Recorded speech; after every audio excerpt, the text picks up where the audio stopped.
This flame has been burning for longer than recorded history. Herodotus wrote about it in the 5th century BC. A sea of gas and oil has forever defined Kirkuk, Iraq, and fueled tensions for its enormous treasure. Today, Kirkuk is wedged between Iraq and its semi-autonomous area of Kurdistan. It's no secret that the Kurds long for independence, but the Kirkuk area is a mix of Arabs, Turkmen, and Kurds, and Baghdad isn't keen to let Kirkuk become part of Kurdistan. Independence of Kurdistan without Kirkuk is unthinkable. If you look at it, I mean, the land is Kurdistan. The land is Kurdistan. There's no dispute about it. What is disputed is what's beneath the land, and that's oil.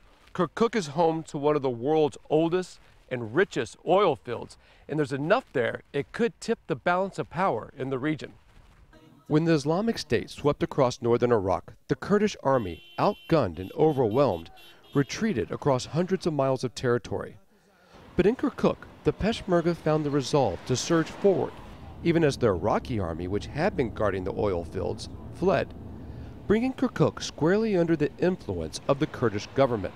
While they had the fields in their possession, Kurdistan has yet to benefit from the oil.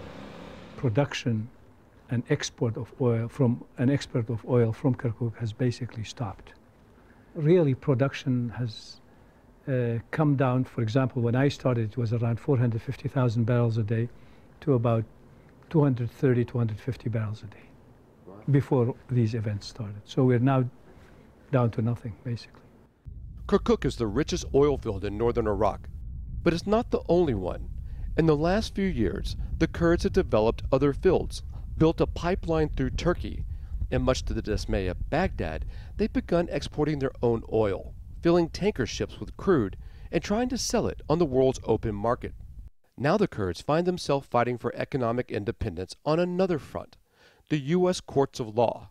A ship full of $100 million of oil was seized off the coast of Texas in August. The Iraq Oil Ministry filed a lawsuit to stop the Kurdish oil from entering U.S. refineries. Baghdad has also withheld budget payments to Erbil, which the Kurdish government needs to pay its employees, leaving the regional government billions of dollars short and increasing its need for the oil revenues.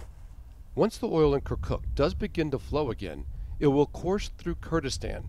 The Kurdish government has completed the infrastructure linking Kirkuk to its own pipeline, perhaps solving militarily what Baghdad and Erbil have failed to solve politically, and taking one more step toward an independent Kurdish nation. Josh Rushing, Al Jazeera, Kirkuk, Iraq.